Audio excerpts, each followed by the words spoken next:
2022년 7월 31일 천안광성교회 주일예배 시작하겠습니다. 사랑과 은혜가 풍성하신 아버지 하나님, 주님의 은혜와 사랑으로 여름 사역을 잘 마치고 이렇게 평안 가운데 주일예배를 드리게 해주시니 참으로 감사합니다. 주님의 은혜와 사랑으로 안전과 은혜를 주셨으며 우리의 모든 기도에 응답해 주셨습니다. 이 은혜에 감사하며 주님께 우리의 모든 것을 드리오니 이 예배를 기쁘게 받아 주옵소서. 예수 그리스도의 이름으로 기원하옵나이다. 아멘. 사도신경으로 우리의 신앙을 고백하겠습니다. 나는 전능하신 아버지 하나님, 천지의 창조주를 믿습니다. 나는 그의 유일하신 아들 우리 주 예수 그리스도를 믿습니다. 그는 성령으로 잉태되어 동정녀 마리아에게서 나시고 본디오 빌라도에게 고난을 받아 십자가에 못 박혀 죽으시고 장사된 지 사흘 만에 죽은 자 가운데서 다시 살아나셨으며 하늘에 오르시어 전능하신 아버지 하나님 우편에 앉아 계시다가 거기로부터 살아있는 자와 죽은 자를 심판하러 오십니다. 나는 성령을 믿으며 거룩한 공교회와 성도의 교제와 죄를 용서받는 것과 몸의 부활과 영생을 믿습니다. 아멘. 찬송가 9장 찬양하겠습니다.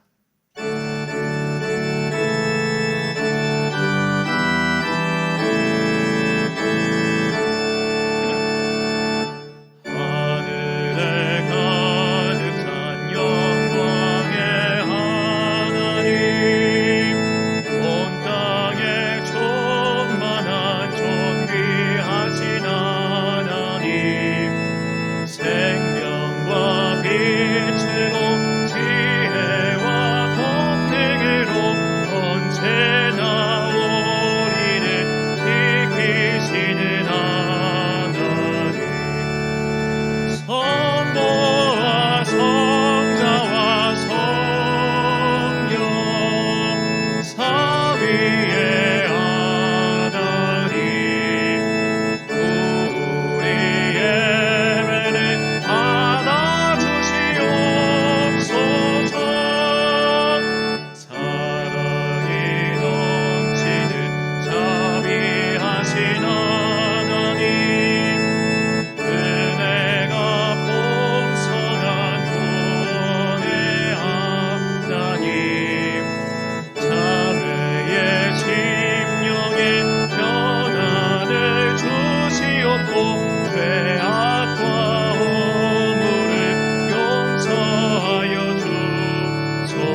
위에서 보정한 작업은 제가 오후에 올리도록 하겠습니다.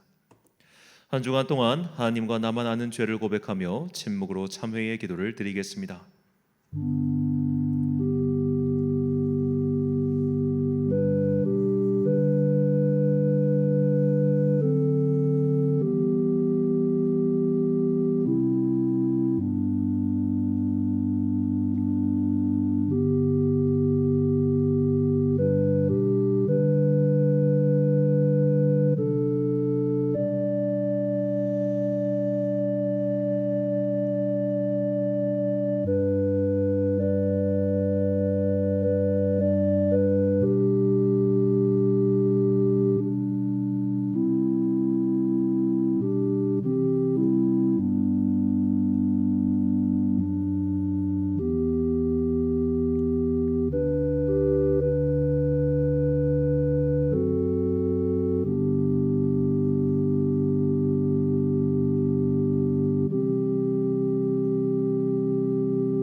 다 함께 공동기도를 드리겠습니다. 사랑과 은혜가 풍성하신 아버지 하나님, 불꽃 같은 눈으로 우리를 돌보시고 모든 필요를 때에 따라 허락하신 자비에 감사드립니다. 죽어서 없어질 육체의 힘에 의지하지 않고 하나님께서 주신 영과 은혜의 힘으로 살아가는 하늘의 자녀가 되게 하옵소서. 지상의 쾌락과 하늘의 행복을 구분하며 주님 앞에 과연 내가 어떤 존재인지를 볼 수 있도록 영의 눈을 열어 주옵소서. 이 귀한 예배를 통하여 빛의 생명의 길로 인도하여 주시고 죄악을 완전히 불살라 맑은 생수가 솟아나게 하옵소서. 우리의 기도와 정성을 모아 거룩한 예배를 드리게 하시고 이 예배 위에 그리고 우리 교회에 성령님의 임재로 화답하여 주옵소서. 이틀간의 여름 사역을 무사히 마치게 해주심에 감사드립니다. 우리는 캠프 전에 안전과 성령의 임재 두 가지를 구하였습니다. 그리고 주님께서는 우리의 기대 그 이상의 은혜를 베풀어 주셨습니다. 특히 이 일을 통하여 지역의 교회들에게 좋은 소식이 전해지게 하시니 감사합니다. 앞으로 주님께서 우리를 어떻게 인도해 주실지 모르오나 그 길이 선하고 복된 길임을 이제 깨달았으니 두려워하지 않고 순종하며 전진할 수 있는 믿음을 더하여 주옵소서. 이 모든 간구와 함께 주님의 은총과 자비를 구하며 주님께서 가르쳐 주신 기도를 드리오니 하늘에 계신 우리 아버지, 아버지의 이름을 거룩하게 하시며 아버지의 나라가 오게 하시며 아버지의 뜻이 하늘에서와 같이 땅에서도 이루어지게 하소서. 오늘 우리에게 일용할 양식을 주시고 우리가 우리에게 잘못한 사람을 용서하여 준 것 같이 우리 죄를 용서하여 주시고 우리를 시험에 빠지지 않게 하시고 악에서 구하소서. 나라와 권능과 영광이 영원히 아버지의 것입니다. 아멘.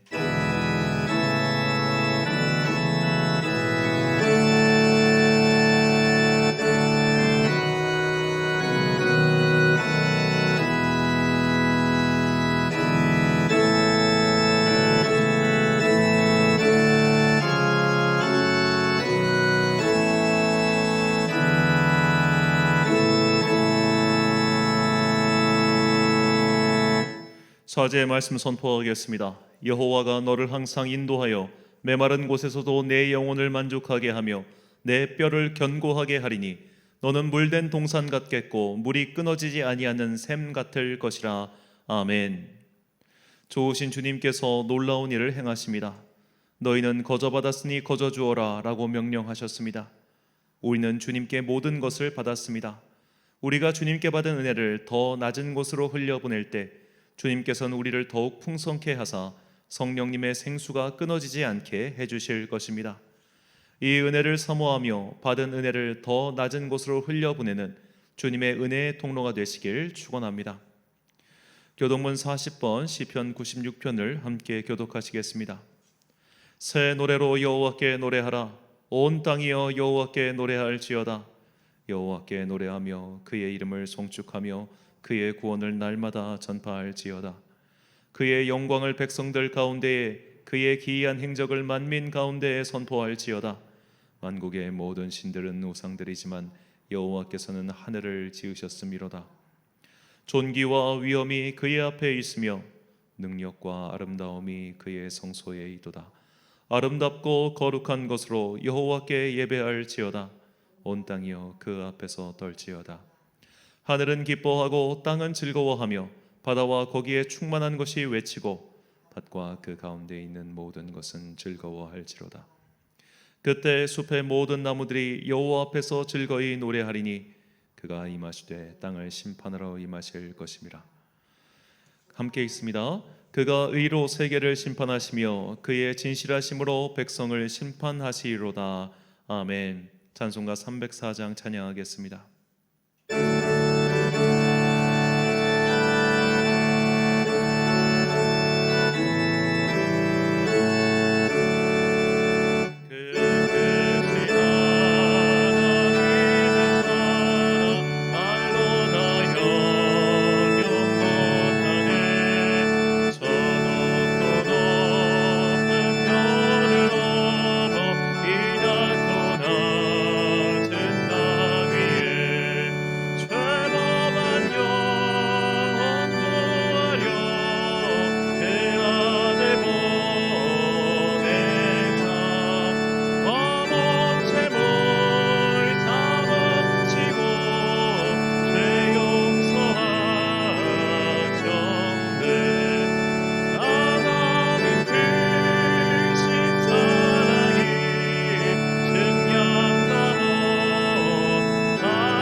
지난주 봉헌하신 분들입니다. 김종학 집사님 가정에서 주저헌금 드리셨습니다. 11조헌금 또 감사헌금 드리셨습니다.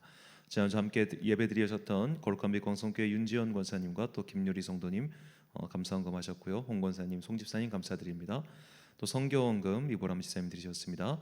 캠프 목적헌금 한상철 집사님 그리고 임문주 집사님 또 김명숙 권사님, 송근란 권사님 드리셨고요. 또 1,000번째 헌금 드렸습니다. 주님의 은혜로 1박 정확히 이틀 동안 이 여름 사역 잘 마쳤습니다. 동영상을 만들 수 있었으면 좋았을 텐데 제가 시간 관계상 동영상을 만들지 못했고요.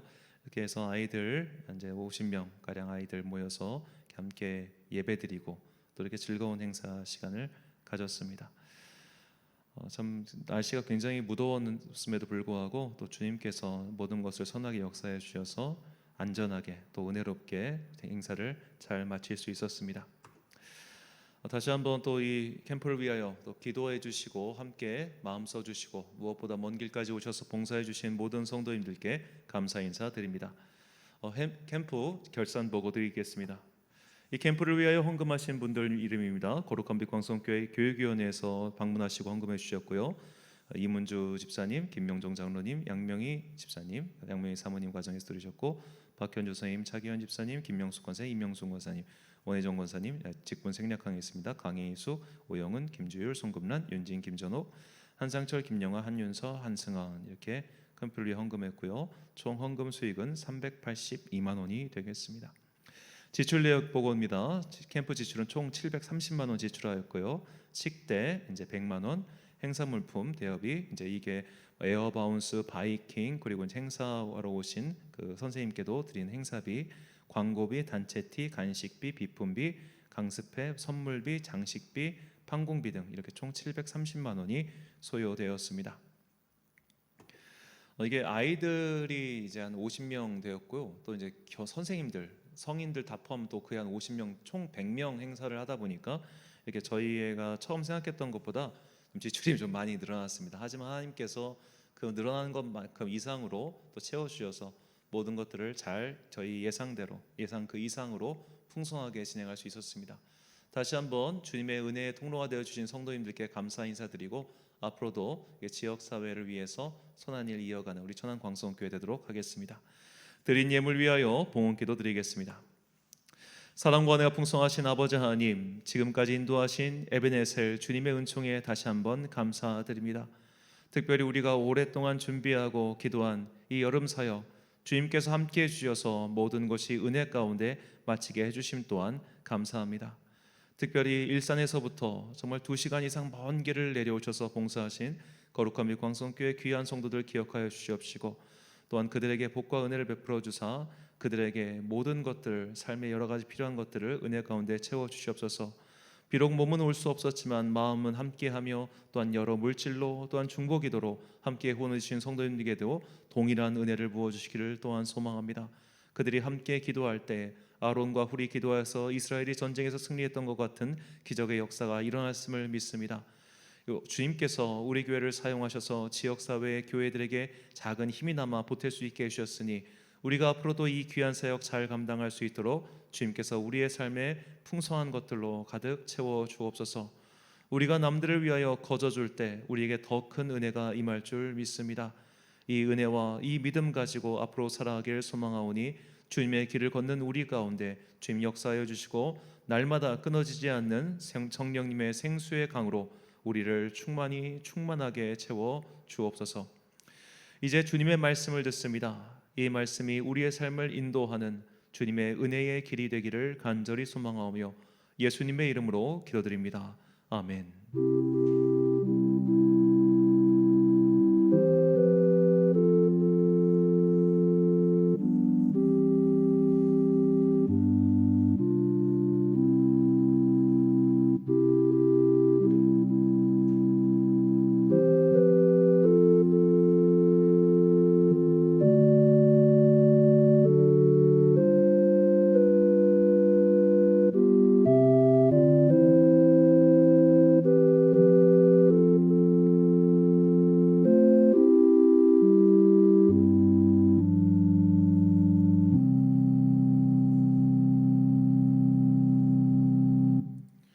오늘 우리에게 주신 하나님의 말씀 열왕기상 17장 9절부터 16절까지의 말씀입니다.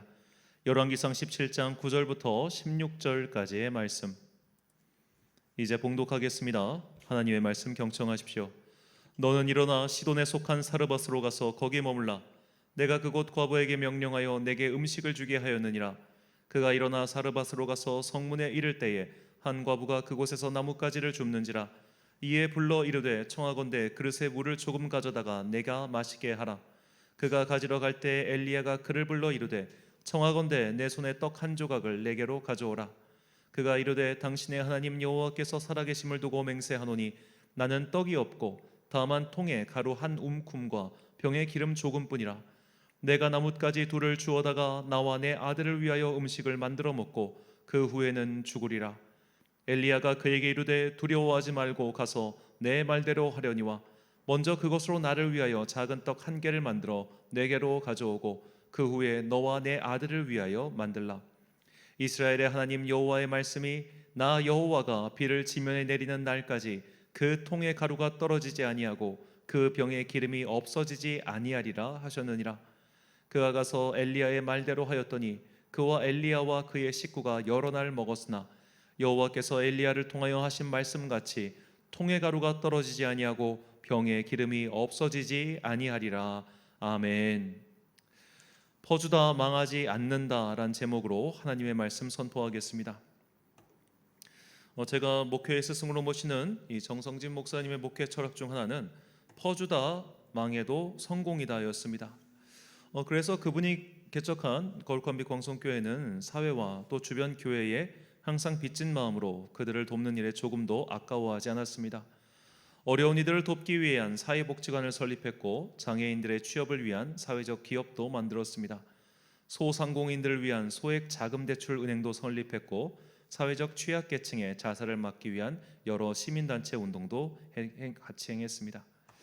자, 이런 사회 선교를 위한 운동도 참 훌륭했지만 제가 무엇보다 대단하게 여기는 것은 주변의 교회를 살리기 위한 전교인 차원의 운동이었습니다. 당시 그 교회는 안수 집사나 권사, 임직 대사장들의 훈련 기간 동안 주변의 작은 교회, 주변의 삼각교회에 가서 주일 예배를 드리는 훈련의 기간이 있었습니다.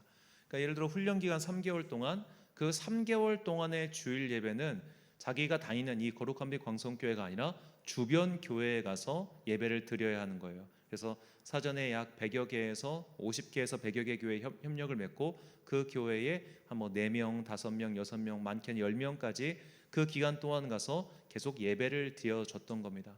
그러니까 함께 예배를 드리는 인원이 있으면 그 삼각교회도 힘을 얻으니까 그 교회를 잘 섬기라고 보내준 것이죠.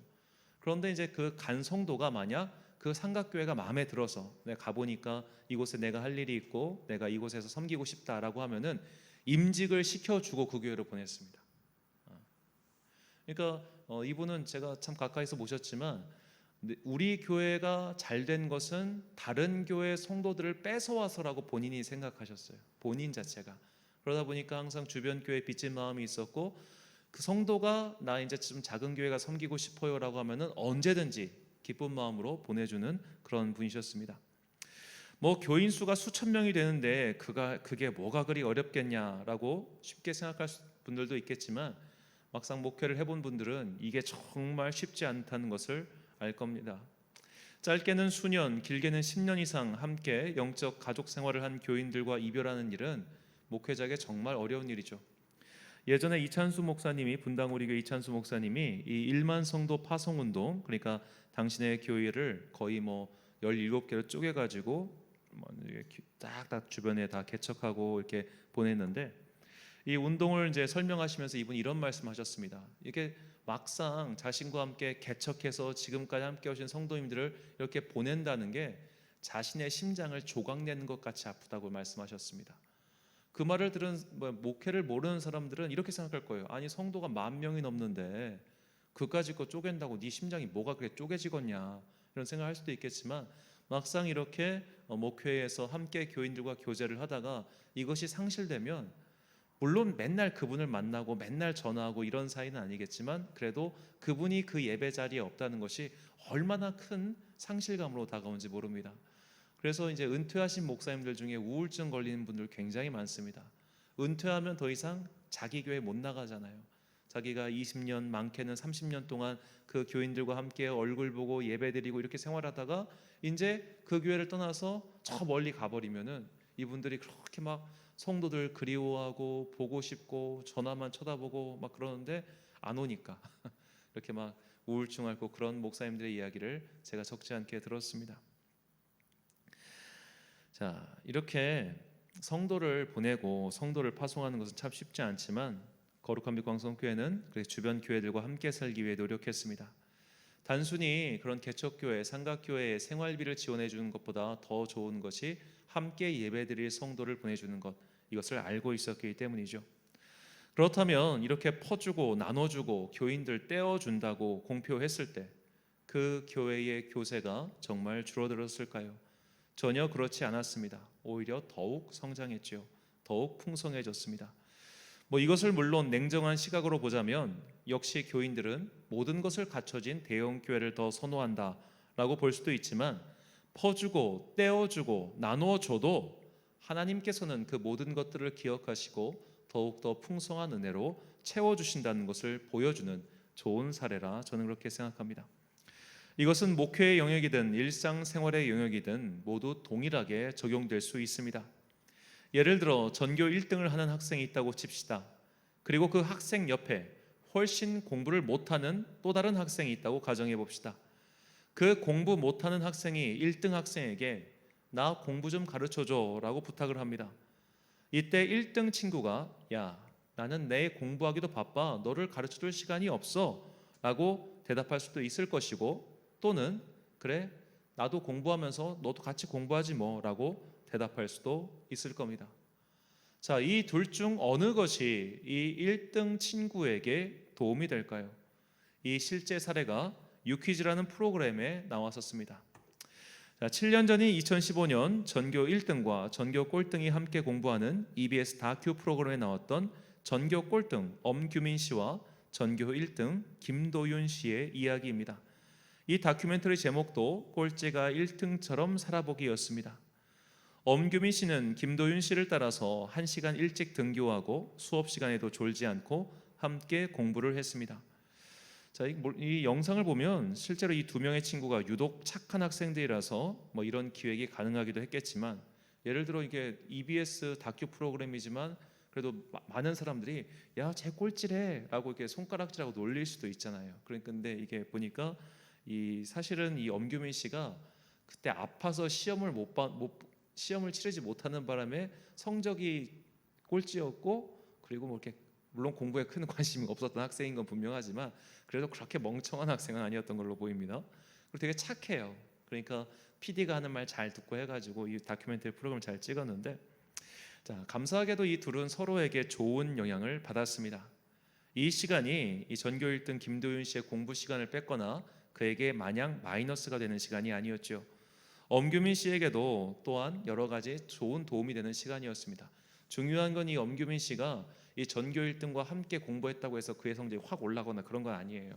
그러니까 이거는 공부의 영역이라는 것은 정말 사실은 타고나는 부분이 많습니다. 이게 보면은 되게 달라요. 그 엄규민 씨와 이 김도윤 씨 얘기를 들어보면 참 재밌는 것 중 하나가 이 공부 못하는 아이들의 특징이 있어요. 뭐냐면 공부 못하는 아이들이 입버릇처럼 하는 얘기가 나는 이해해야 외울 수 있어요. 나는 이해 못하면 안 외워져. 그런데 공부 잘하는 학생들 오히려 이렇게 얘기합니다. 일단 외워.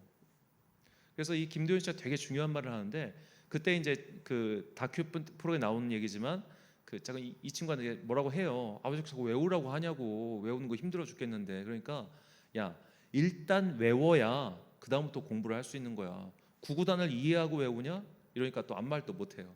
자, 이렇게 오히려 공부 잘하는 학생은 암기를 강조하고 공부를 못하는 친구들은 이해를 강조하는 좀 재밌는 것도 있는데, 자, 그래서 사실은 이 엄규민 씨가 김도윤 씨랑 같이 공부한다고 해서 성적이 쭉 올라오거나 그런 건 아니었지만, 이 완전히 성향이 다른 두 사람이 이 짧은 기간 동안 함께 교제함으로써 이 사람은 이 사람에 대해서 배우고, 또한 이 사람은 이 사람에 대해서 배우는 서로에게 좋은 시너지 효과가 났다는 것을 이 다큐멘터리와 그리고 이제 7년의 세월이 흘러서 이 유퀴즈에 나왔던 두 명이 증언을 했습니다. 이처럼 세상에는 일방적인 관계란 없습니다. 일방적으로 시혜를 베풀며 퍼주는 관계란 없는 것이죠. 우리는 좋은 일이든 나쁜 일이든 서로 영향을 받으며 살아갑니다. 그래서 주는 사람도 받는 사람도 서로에게 좋은 일이 반드시 일어납니다. 사도행전 20장 35절 말씀입니다.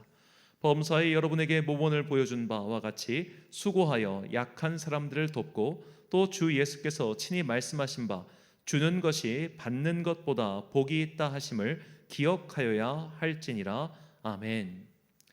주님께서는 제자들에게 주는 것이 받는 것보다 복이 있다고 하셨습니다. 이 말씀은 복음서에는 나오지 않지만 제자들의 기억 속에 있는 말씀이었습니다. 복음서에서 주님은 말씀하시길 너희가 하나님께 거저받았으니 그 거저받은 은혜를 또한 거저 주어라 라고 하셨죠.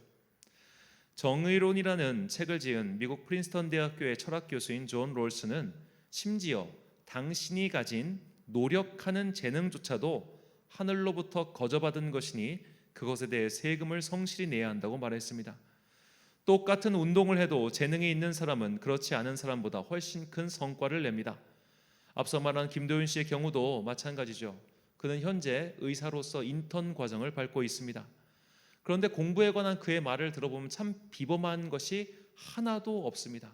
그러니까 전교 1등을 해서 의사가 됐는데 공부에 대한 그의 비법, 그의 말을 들어보면 하나도 특별한 거 없어요. 그가 말한 공부의 비법, 일찍 등교하기, 수업 시간에 졸지 않기입니다. 그가 공부를 사랑하고 공부를 좋아해서였는가? 아니었어요. 그저 자기 생각에 그래 한국의 고등학생이면 공부해야지 딴 거 해서 뭐 하겠어라고 생각해서 앉아서 공부했답니다. 그러니까 사실 그렇게 공부를 잘하는 학생들은 그냥 그렇게 공부할 수 있는 의지를 나의 삶으로 실천하는 거예요. 내가 계획을 세우고 생각한 바를 실천할 수 있는 의지의 힘이 과연 어디서 왔을까? 이게 보면은 이게 길러지는 건 아닌 것 같아요. 공부를 못하는 아이들한테 이 의지력을 기르면 꼴찌가 1등이 된다? 거의 그런 일은 없어요.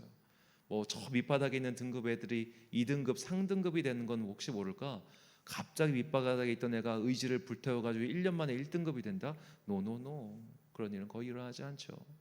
자, 의지, 노력하는 의지, 내가 생각한 바를 실행할 수 있는 의지조차도 사실은 하나님께서 주신 그만의 재능이라는 겁니다. 이것이 주님의 뜻입니다. 내가 거저받았으니 이 노력하는 재능, 의지를 실천할 수 있는 실천력 또한 내가 거저받았으니 너희가 거저받은 것에 대한 열매를 너희가 다 누리지 말고 주변 사람들 너희보다 더 낮은 곳으로 그것을 흘려보내라. 이것이 주님의 뜻이죠. 오늘 본문 말씀은 우리에게 주는 자가 받는 자보다 복이 있다라는 것을 가르쳐주는 말씀입니다. 하나님의 사람 엘리야의 이야기입니다. 엘리야가 활동했던 시기는 북이스라엘의 오므리 왕가 시절입니다. 오므리 왕은 반란을 통해 왕위에 올랐습니다. 반란을 통해 왕위를 찬탈한 만큼 백성들의 반란을 두려워할 수밖에 없었지요. 그래서 새로운 정책을 펼치는데 그것이 바로 외국, 특히 당시 해상무역으로 발전한 페니키아와의 교역이었습니다. 외국과 그것도 선진국과 교역을 함으로써 북이스라엘의 많은 부를 가지고 오려 한 것이죠. 그리고 오므리는 나라의 도읍을 사마리아로 옮깁니다.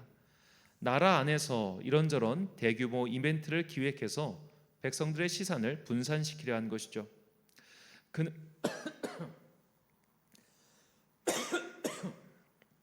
죄송합니다. 그는 자신의 후계자인 아합을 페니키아의 공주인 이세벨과 결혼시킵니다. 혼인 관계를 통해 외국과의 관계를 더욱 든든히 하려는 것이었죠. 그러나 이 모든 일들은 하나님을 배신하고 돈과 권력이라는 우상을 섬기는 죄악이었습니다. 성경은 오므리의 죄악을 이렇게 기록합니다. 열왕기상 16장 25절과 26절 말씀입니다. 오므리가 여호와 보시기에 악을 행하되 그 전에 모든 사람보다 더욱 악하게 행하여 느밧의 아들 여로보암의 모든 길로 행하며 그가 이스라엘에게 죄를 범하게 한 그 죄 중에 행하여 그들의 헛된 것들로 이스라엘의 하나님 여호와를 노하시게 하였더라. 아멘. 자, 오므리 왕 때부터 북이스라엘은 공식적으로 완전히 하나님과 결별했습니다. 그 이전까지 왕들은 적어도 대놓고 여호와 신앙을 부정하지는 못했습니다. 하지만 오므리 왕은 아예 대놓고 바알의 신전을 만들고 아세라의 신상을 만들어 섬기게 하였습니다. 그의 통치가 무려 22년 동안이나 계속 이어졌죠. 이제 오므리 왕이 죽고 그의 아들 아합이 왕위에 올랐습니다. 이때 하나님께서는 북이스라엘에게 새롭게 될 기회를 주시려 합니다. 먼저 가뭄이라는 심판을 통해 그들의 잘못을 뉘우치고 여호와께 돌아오도록 하려 하셨습니다. 본문 1절 말씀입니다. 길르앗에 우거하는 자 중에 디셉 사람 엘리야가 아합에게 말하되 내가 섬기는 이스라엘의 하나님 여호와께서 살아계심을 두고 맹세하노니 내 말이 없으면 수년 동안 비도 이슬도 있지 아니하리라 하니라. 아멘. 자, 온 나라에 비가 오지 않아 가뭄의 심판이 임합니다. 그런데 이 가뭄의 심판이 임하면 제일 먼저 그리고 오랫동안 고통당하는 것은 누구일까요? 바로 가난한 백성들입니다. 귀족이나 왕들은 그 고통이 제일 늦게 그리고 제일 적게 오지요. 그들은 농사를 짓기 위해 물이 필요하지도 않고 언제나 왕들과 귀족들이 사는 곳은 물의 근원과 가까운 곳입니다. 더구나 고대 도시는 지하수를 팔 수도 없었으니 물의 근원과 항상 가까운 곳에 지을 수밖에 없었죠. 그래서 이런 가뭄의 피해로 인해 제일 고통당하는 것은 말단 백성들이었지 아합 왕이 아니었습니다. 그래서 우리는 이 가뭄이라는 심판에 주목해야 합니다.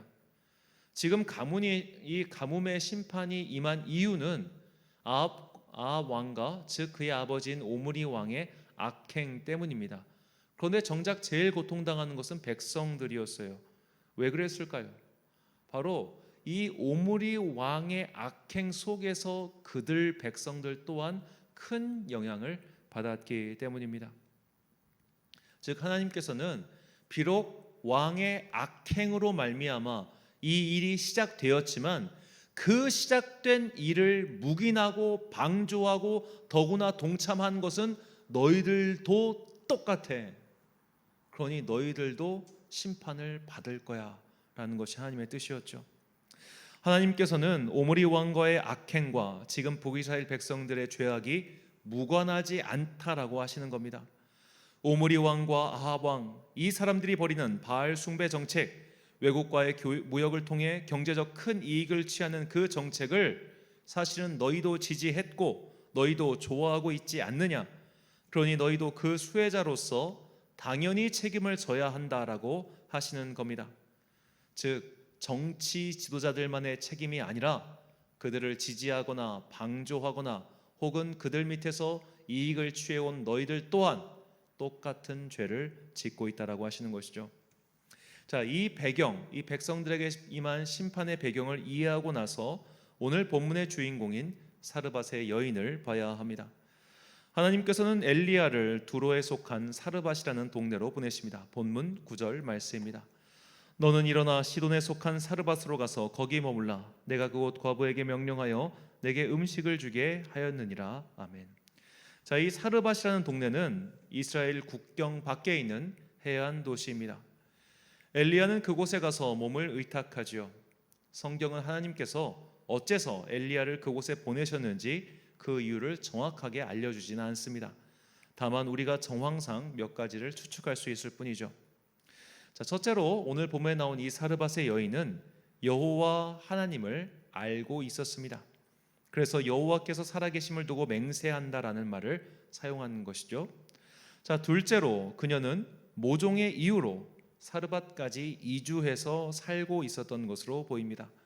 자, 그런 그녀의 본심이 드러나는 구절이 본문 18절 말씀입니다. 여인이 엘리야에게 이르되 하나님의 사람이여 당신이 나와 무슨 상관이 있기로 내 죄를 생각나게 하고 또 내 아들을 죽게 하려고 내게 오셨나이까. 자, 우리는 그리고 성경은 이 여인이 어떤 죄를 지었는지 알려주지 않습니다. 하지만 그녀는 그것 때문에 북이스라엘을 떠나 외국으로 나가 살고 있었습니다. 그런데 북이스라엘 전역에 임한 가뭄의 여파가 마침내 자신이 살던 도시에까지 이르렀습니다. 그녀와 그녀의 하나뿐인 아들 또한 가뭄으로 인해 말 그대로 굶어 죽을 지경에 처하고 말았습니다. 이 여인은 바로 그때 하나님의 사람 엘리야를 만났습니다. 엘리야는 그녀에게 먹을 것을 달라고 요청합니다. 현대인의 관점으로 보면 무슨 회개한 소리냐라고 하겠지만 고대인들, 특히 유목민 전통에서는 외부에서 온 사람들을 선하게 대하는 것은 그들의 의무이기도 했죠. 당시의 관점에서 볼 때 엘리야의 요청은 황당무계한 소리가 아니었다는 겁니다. 하지만 그녀의 상황에서 엘리야의 요청은 수용 불가능했습니다. 자기들도 이것만 먹고 그냥 굶어 죽어야겠다라고 할 만큼 굉장히 비루한 상황이었기 때문이죠. 삶의 모든 소망이 사라지고 절망뿐인 상황이었습니다. 딱 한 끼만 먹고 죽자, 이제 끝이다, 그런 마음뿐이었죠. 그녀는 자신의 처한 상황을 엘리야에게 설명했습니다. 그런데 엘리야는 다소 막무가내로 대답하죠. 그래도 상관없으니 일단 만들어 와라 라고 말합니다. 엘리야가 유독 무례하고 폭력적인 사람이었기에 이런 말을 한 것이 아닙니다. 엘리야는 절망적인 상황에서 자신이 가진 모든 것을 주님께 드릴 때 주님께서 그 사람의 삶을 끝까지 책임져 주시고 채워주신다는 것을 말씀으로 받아서 믿었기 때문입니다. 본문 14절과 16절 말씀입니다. 이스라엘의 하나님 여호와의 말씀이 나 여호와가 비를 지면에 내리는 날까지 그 통의 가루가 떨어지지 아니하고 그 병의 기름이 없어지지 아니하리라 하셨느니라. 여호와께서 엘리야를 통하여 하신 말씀같이 통의 가루가 떨어지지 아니하고 병의 기름이 없어지지 아니하니라. 아멘. 자, 우리가 결과가 나온 상태에서 믿는 것은 쉬워요. 그러니까 결과를 보고 하나님께서 이렇게 하셨구나, 이건 쉬워요. 하지만 결과가 나오지 않은 상태에서 그 미지의 결과를 향해 도전하는 것은 누구라도 어렵습니다. 결과도 나오지 않았고 모든 상황이 예측할 수 있거나 통제 가능한 상황이 아니기 때문이죠. 그렇기에 그런 불특정한 불확실한 미래를 향해 모든 것을 내던지는 순종은 결코 하기 쉬운 것이 아닙니다. 설령 엘리야가 그녀에게 네가 내 명령에 순종해서 당신이 가진 모든 것을 바치면 하나님께서 너에게 풍성하게 채워주실 거야 라고 말했더라도 그녀가 그 말을 믿지 않으면 그만이죠. 더구나 그녀는 이스라엘을 떠난 사람입니다. 그녀가 정말 여호와 하나님을 굳건하게 신뢰하는 사람이었다면 하나님께서 정해주신 땅에서 떠나지 않았을 겁니다. 어떻게든 그 땅에 머물며 하나님께 예배하는 삶을 살았겠죠. 하지만 그녀는 시돈 땅 사르밧으로 갔습니다. 이 사르밧은 우상을 숭배하는 해안 도시국가입니다. 지금도 우리가 섬에 가면 그런 토속신앙, 토테미즘이 아주 왕성하죠. 바다에서 일하는 사람들은 여전히 이런 미신을 믿는 경우가 많습니다. 굳이 하나님의 땅을 떠나 우상 숭배를 하는 지역으로 이주했다는 것은 그녀가 여호와 신앙을 버렸다는 것을 의미합니다. 그녀는 엘리야의 요청을 거부하고 자신의 생각대로 행동할 수 있었습니다. 그냥 아들이랑 둘이서 이거 먹고 죽자라며 절망의 길로 갈 수 있었습니다. 사실 대부분의 사람들은 막판에 이런 절망적인 선택을 합니다. 야, 그거 해봤자 되겠어? 에이, 우리 망했어. 그냥 이거 먹고 죽을 거야. 아유, 야, 이거 마지막인데 이걸 내가 왜 바쳐? 에이, 몰라 하고 털어놓자. 이렇게 그냥 자포자기하는 경우가 대부분이에요. 우리가 요한계시록의 강해를 통해서 살펴봤지만 마지막 환란이 임했을 때 그 분명하게 눈에 드러나는 환란이 임하고 있음에도 불구하고 사람들은 바다에서 올라온 짐승의 권세에 복종하죠. 하나님께서 지금 심판하고 계시는데 그 심판의 주관자이신 하나님께 구원을 구하지 않고 바다에서 올라오는 짐승의 권세, 그것에 현혹돼 가지고 자신의 구원을 바라는 이 어리석은 것들이 어리석은 일들이 마지막에서도 동일하게 일어난다는 것이죠. 그녀 또한 그런 마지막에 어리석은 길을 택할 수 있었습니다. 하지만 그녀는 그 마지막 순간 주님 보시기에 옳은 선택을 했죠. 마지막으로 믿음의 용기를 내어 주님의 말씀에 순종한 겁니다. 그렇게 자신이 가진 모든 것, 그 남은 것을 드렸을 때 그녀와 아들은 죽지 않고 살았습니다. 하나님께서 그녀의 일을 통하여 주는 것이 받는 것보다 복이 있다라는 말씀을 이루어 주신 겁니다. 이 사건이 바로 오늘 우리에게 주시는 하나님의 메시지입니다. 언제나 살기 쉬운 시대는 없었습니다. 모든 시대든 호황기든 불황기든 여러 가지 어려움이 도사리고 있습니다. 그리고 인간은 언제나 이런 어려움에 대비하여 창고를 쌓고 저축을 하고 미래를 대비하죠. 이런 미래를 대비하는 태도는 현명하지만 이것이 과도하면 내 미래를 준비하느라 나보다 더 어려운 사람들에 대한 시선은 요만큼도 가지 않는다는 것이 문제입니다. 그리고 우리는 이렇게 내 살 것만 추구하느라 모두가 죽게 된 지경에 처하고 있죠. 바로 기후 위기입니다. 자, 기후 위기 근본적으로 만들어낸 사람들이 사실은 누굽니까? 서구 사회입니다. 미국이나 유럽이 이미 20세기 초반에서 중반까지 수많은 공장을 짓고 수많은 개발을 해가지고 그들이 사실 지구 환경을 많이 오염시켜 놨어요. 그리고 나서 그 사람들이 어떻게 합니까? 그 공장들을 제3세계로 다 옮겨놨습니다. 이제 우리는 개발이 다 끝났어. 이제 우리는 성장이 다 끝났어. 그러니 우리는 깨끗한 환경에서 깨끗한 공기를 먹을 거야. 그러니 이 공장들은 다 중국이나 남미나 아프리카로 보내야겠다, 보내버려요. 자, 그런 사태가 명확하게 드러난 사건이 이번 코로나 사건이죠. 코로나가 터졌을 때 정작 웃겼던 것이 서구 유럽, 특히 북유럽 국가들에게는 마스크가 굉장히 모자랐습니다. 왜냐? 마스크를 생산할 수 있는 공장이 유럽에 없었던 거예요. 그 공장들이 다 인도에 가 있는 겁니다. 그러니까 그런 유해 물질을 생산하는 공장은 다 그렇게 못 사는 나라에 갖다 놓고 자기들은 깨끗한 나라에서 살려고 했던 것이죠. 그런데 이 못 사는 나라들이 이제 자기들도 잘 살아보겠다고 막 개발을 하기 시작해요. 그러니까 이제는 이산화탄소가 옛날보다 더 많이 늘어났습니다. 지구 환경이 더 안 좋아지기 시작한 것이죠. 그러니까 이제는 서구 유럽에 사는 사람들이 지구 환경을 위해 너희의 무분별한 개발을 멈추라라고 얘기합니다. 자, 그럼 멈추겠습니까? 이 대표적인 국가 바로 브라질이죠. 자, 브라질에 있는 아마존 산림은 이 지구의 허파라고 불립니다. 그런데 이 아마존 산림이 막 줄어들고 있어요. 바로 개발 때문이죠. 자, 브라질 입장에서 이 넓은 땅을 개발하지 않고 그냥 가만히 내비두는 건 국가적으로 너무 큰 손실이란 말이에요. 근데 주변 국가들은 야, 너희가 그 땅을 개발하면 너희 그 땅에서 나오는 그 수많은 피톤치드로 우리가 먹고 사는데 그럼 안 되지라고 타박을 주는 거예요. 그러니까 브라질 대통령이 이렇게 대답합니다. 야, 그러면 너희가 우리한테 돈을 주던가. 너희는 왜 대가는 지불하지 않으면서 우리한테 받아만 가려고 그래? 우리 계속 개발할 거야. 자, 이런 태도를 가지니까 다 같이 모두가 지금 죽어가는 형국에 있는 것이죠.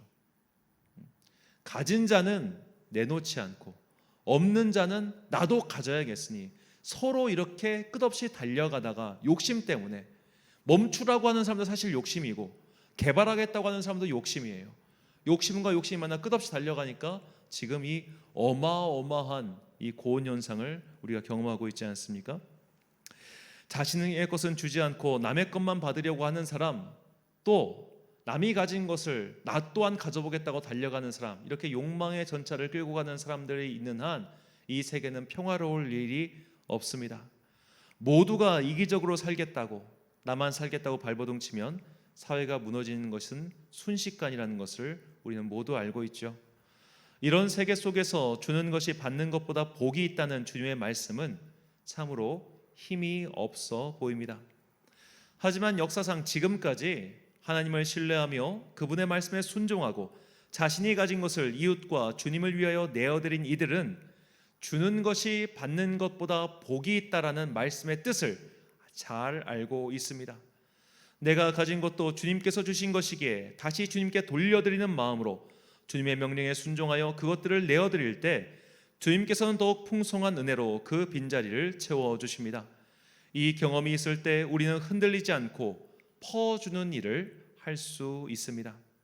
그러므로 퍼주다가 망해도 성공이다라는 표현은 틀린 말입니다.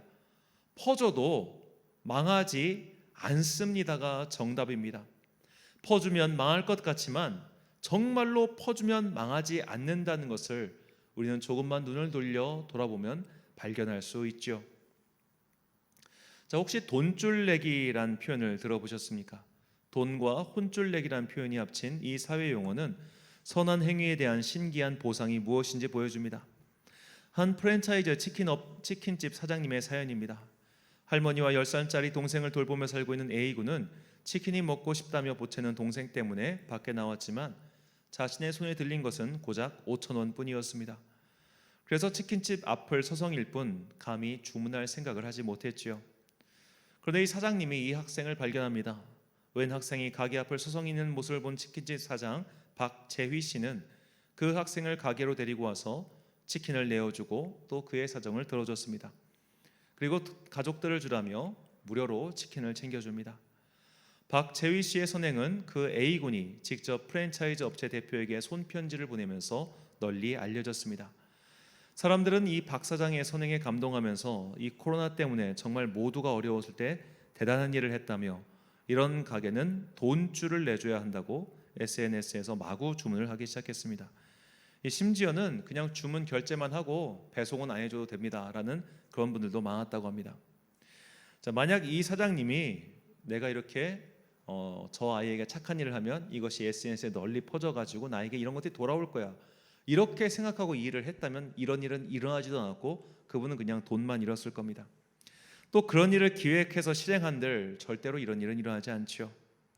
그리고 무엇보다 그 사장님이 그렇게 돈줄 났다고 해서 갑자기 그의 형편이 확 펴져가지고 막 빌딩을 짓고 뭐 집이 확 바뀌는 그런 일은 없었다는 거예요. 적어도 대신 그가 그 아이에게 준 것 이상으로 더 많은 것을 그는 받았고 다시 또 그는 자신이 받은 것들을 주변에 전하기 위해 노력하는 것이죠. 자, 이렇게 작은 손, 그 작은 손으로 일해 이런 선한 일들이 일어나고 또 지금도 일어나고 있습니다. 주님을 믿지 않는 이들에게도 이런 일들이 일어나고 또 확산되고 있다면 모든 것이 주님께로부터 왔으며 우리가 가지고 누리는 모든 것들이 주님의 덕분임을 믿는 그리스도인들이라면 응당 퍼주고 나눠주는 것을 아까워해서는 안 될 것입니다. 퍼줘도 망하지 않습니다. 어느 찬양의 고백처럼 사랑은 참으로 버리는 것이며 쓰고 나눠주면 풍성해져 땅 위에 가득 차게 됩니다. 주님께서는 이러한 기적을 우리에게 분명히 약속하셨습니다. 이사야 58장 7절부터 11절까지 말씀을 함께 읽겠습니다. 또 줄인 자에게 내 양식을 나누어 주며 유리하는 빈민을 집에 들이며 헐벗은 자를 보면 입히며 또 내 고륙을 피하여 스스로 숨지 아니하는 것이 아니겠느냐.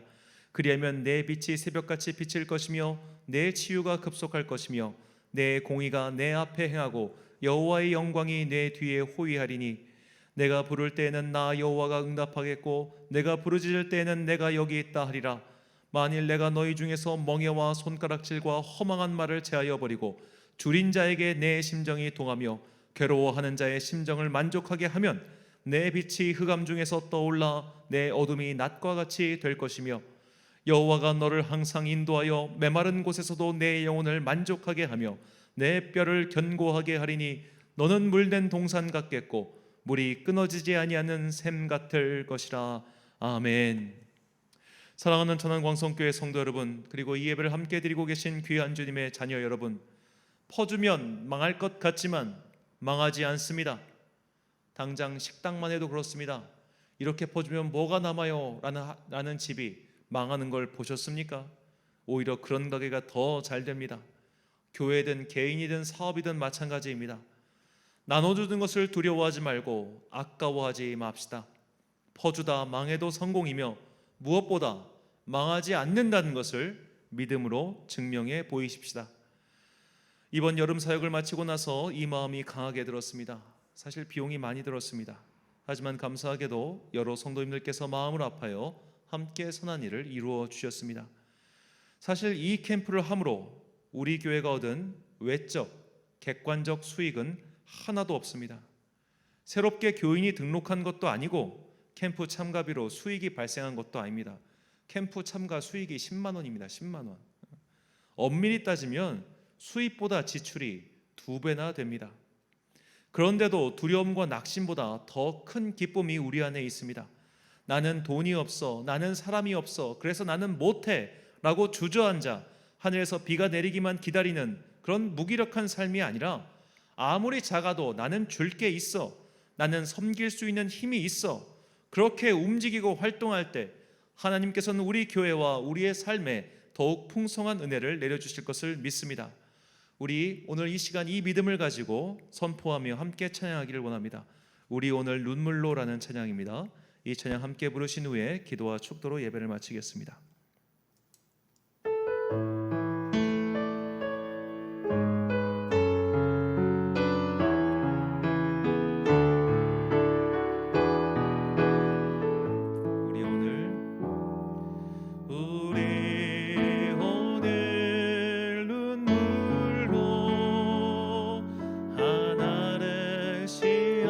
심는다.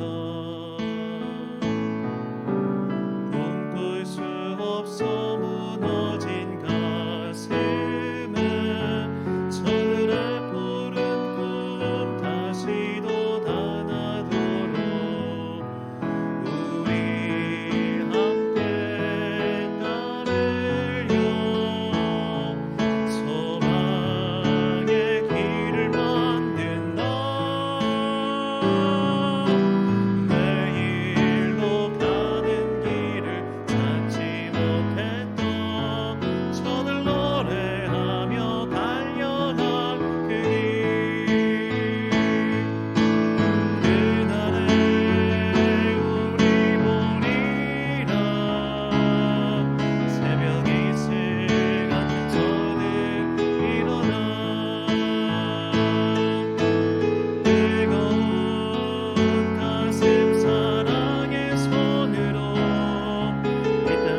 아버지 하나님, 우리에게 봉사할 수 있는 힘을, 주님을 위하여 섬길 수 있는 힘을, 그 능력을 허락해 주시니 참으로 감사합니다. 퍼주다 망해하지 않는다는 것을 깨닫게 하시니 감사합니다.